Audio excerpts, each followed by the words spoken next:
That old wooden dock wasn't just a place to tie up a canoe or cast a line. It was my heart, my history, the last piece of my Sarah, where we'd sit with mugs of coffee, watching the sun dip below the pines, her laugh mixing with the ripple of the river. When I saw Linda Harper, clipboard in hand, smug as a cat with a canary, directing a backhoe to tear it down like it was nothing, something in me didn't just break, it hardened. I didn't shout, didn't storm over. I just turned, walked back to my cabin, and made a promise to the empty room. If Linda and her HOA wanted to play dirty, they'd find out what a retired water engineer with a grudge could do. I'd bought that land on Cedar Bend 35 years ago, back when it was just a tangle of blackberry bushes and a crumbling shack by the Maple River. Sarah and I poured our souls into it, planting wildflowers, shoring up the dock, building a cozy house that hugged the water's edge. That dock was our sanctuary. Sarah would paint there, her easel catching the morning light. I taught our nephew to bait a hook. We held hands there on our last anniversary before the leukemia one. After she passed, I built a bench by the water, her name carved deep in the oak, a quiet place to feel her close. It was ours, untouched, until the Cedar Grove HOA decided they owned the whole damn river. The trouble started when the new houses went up downstream, a cluster of McMansions with manicured lawns and owners who thought they'd bought the right to control everything. Linda Harper moved in 5 years back, a former HR manager with a perm and a power trip, declaring herself HOA president before the ink dried on her deed. My place was outside their reach, grandfathered in before their cul-de-sacs existed. I paid no dues, ignored their meetings, and mowed my grass when I felt like it. That drove Linda nuts. She'd leave notes on my mailbox, friendly reminder, trim your hedges for community standards, and once taped a full HOA rulebook to my door. I tossed it in the fire pit and kept living my life. Then came the letter, slipped under my door like a coward's jab. The HOA had voted to claim my dock as a community asset. I laughed, thinking it was a prank, until a second letter arrived. This one with a map redrawing my property line to put the dock in their territory. It was fake, amateur hour nonsense, but 3 days later, I woke to the growl of machinery. I stumbled outside in my flannel, coffee still in hand, and there was Linda, strutting like a general, waving that forged map as a crew in orange vests ripped my dock apart. Sarah's bench hit the dirt like trash. I showed them my deed. They shrugged, said it was HOA orders. Linda smirked. Maybe now you'll join us, Tom. I just stared, memorizing her face, and went inside. That night, I didn't sleep. I sat by the window, the river looking naked without the dock, and remembered something Sarah used to say when developers tried to bully her in her advocacy days. You don't stop a flood with a wall, you redirect it. By dawn, I knew what I'd do. I'd redirect the river itself. I drove to the county office, pulling every record I could, deeds, flood maps, hydrological surveys. 2 things jumped out. 1, my property stretched 100 feet further upstream than Linda's map claimed.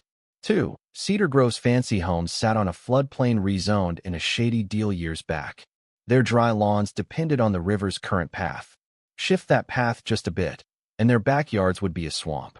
I could make that happen legally, quietly, and permanently. I started small, filing permits for erosion control and wetland restoration on my land. The county didn't blink. They saw a retired engineer doing his part for nature. Linda was too busy planning her HOA's big river gala to notice, strutting around with flyers featuring her face in a glittery crown. I smiled at her next block party, tipped my hat, and kept my mouth shut. I called in Jake Miller, an old buddy from my Army Corps days. Jake was a wetlands specialist now, with a truck full of drones and a grin that said he loved a good fight. Over beers on my porch, I told him about Linda, the dock, and Sarah's bench. He laughed till he coughed. You're gonna drown their egos, aren't you? We got to work, mapping the river's bend with lasers and sensors, finding an old oxbow channel, a dry, forgotten curve perfect for coaxing the water into a new path. We didn't dig a trench like amateurs. We graded the land, cleared dead trees, added gravel and reeds to make it look like nature's idea. Every move was permitted, stamped, and squeaky clean. By week 2, the river was flirting with our channel, a trickle at first, then a steady flow. Fish showed up, birds too. It was beautiful and it was working. Linda's lackey, Greg, a guy with a face like a soggy pancake, came sniffing around once, snapping photos and asking about unauthorized digging. I handed him my permits, smiled, and said, "Just saving the wetlands, Greg. Nature's funny like that." He muttered something about reporting it and left.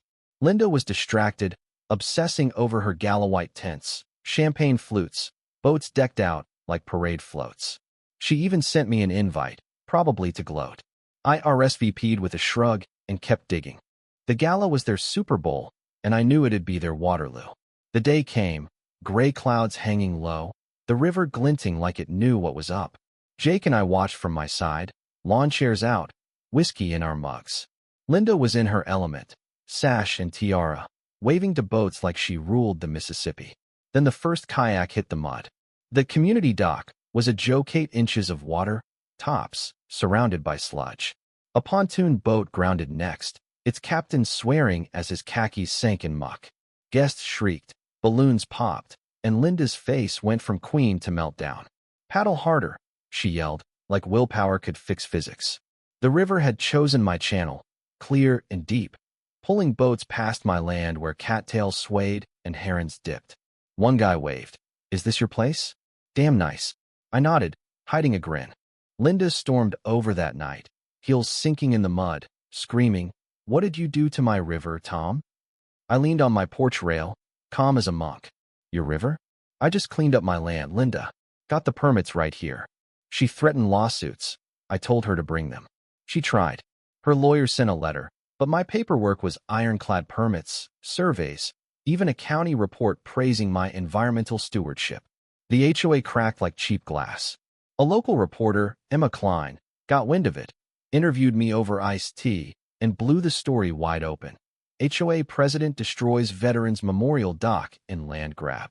Comments exploded. People shared their own HOA horror stories. Linda's board bailed.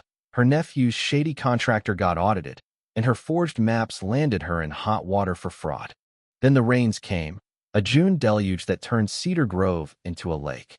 Linda's house took the worst of it. Her patio furniture floated away while she screamed into a dead phone. My side, solid as ever, the new channel swallowed the flood like it was born for it. The county's report later said my work saved the valley from worse. Linda's lawsuit collapsed. She settled, paid for a new dock, a new bench, and a public apology I hung in my den. Her house went up for sale. Some say she's in Arizona now, terrorizing a new subdivision. I don't care. I rebuilt the dock last summer, cedar and steel, stronger than before. The bench sits higher now, Sarah's name glowing in the sunset. Blue asters bloom around it, her favorite. Kids from town come by sometimes, fishing poles in hand, learning the river's rhythm. The county put up a plaque calling my channel a model restoration. I donated the settlement cash to a river trust Sarah loved and a kids' ecology camp. Cedar Grove's quiet now. No more HOA, no more flags, just neighbors living free. Last week, I sat on that bench, tea in hand, the river curling past like an old friend.